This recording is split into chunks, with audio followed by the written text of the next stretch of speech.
Hello बच्चों, चलिए प्रश्न को पढ़ते हैं और समझते हैं। बिंदु -1, -2 से होकर जाने वाली उस सरल रेखा का समीकरण ज्ञात कीजिए जो बिंदुओं 2, -3, 3, -2 को मिलाने वाली रेखा के समांतर है। ठीक है बच्चों, तो हम इस प्रश्न को हल करने से पहले इस प्रश्न के लिए मुख्य अवधारणा लिख लेते हैं। ठीक है, मुख्य अवधारणा में हम ये समझेंगे कि इस प्रश्न को कैसे हल किया जाएगा।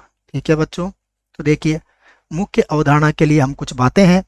पहली बात यह है कि अगर दो रेखाएं समांतर होती हैं तो उनकी प्रवणता सदैव बराबर होती है।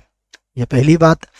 दूसरी बात, अगर दो बिंदु दिए जाते हैं तो उनकी प्रवणता ज्ञात करने का सूत्र होता है y2 - y1 बटा x2 - x1। ठीक है बच्चों, तो ये सूत्र भी आपको याद रखना पड़ेगा। ये हो गया हमारे पास x2 - x1।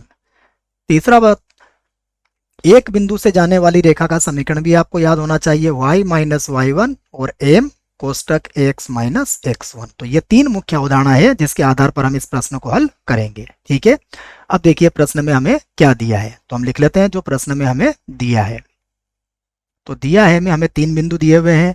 पहले बिंदु को हम चाहें तो P से व्यक्त कर सकते हैं -1, -2। ठीक है, दूसरा बिंदु जो हमें दिया है उस बिंदु को हम A से व्यक्त कर लेते हैं। ये हो गया हमारे पास 2, -3 तथा अगला बिंदु जो हमें दिया है उसे हम B बिंदु कह सकते हैं और यह है हमारा 3, -2। अब देखिए, अगर हम प्रश्न को समझे तो हमारे पास एक रेखा तो होगी AB।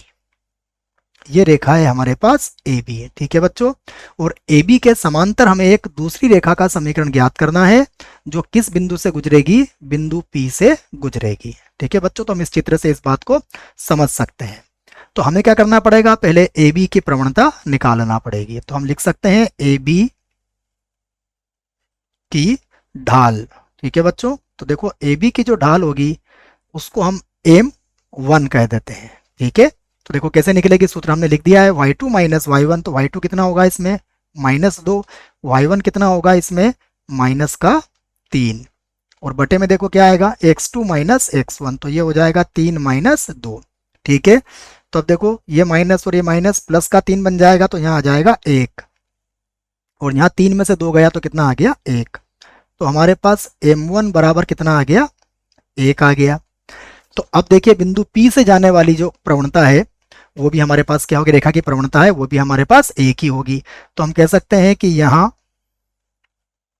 अगर रेखाएं हमारे पास समांतर हैं तो m1 बराबर m2 बराबर भी कितना हो जाएगा 1 हो जाएगा। ठीक है, अब हम बिंदु P से जाने वाली रेखा का समीकरण लिख सकते हैं। तो बिंदु P से जाने वाली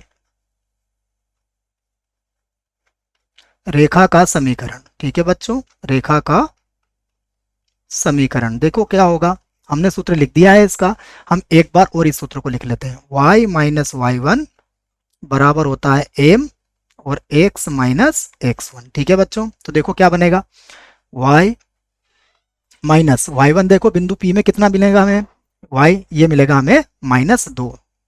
तो ये हो गया -2 बराबर देखो m प्रवणता कितनी है हमारे पास 1 है और फिर हो जाएगा x - x1 जो भी कितना मिलेगा हमें -1। तो ये हो जाएगा हमारा +1।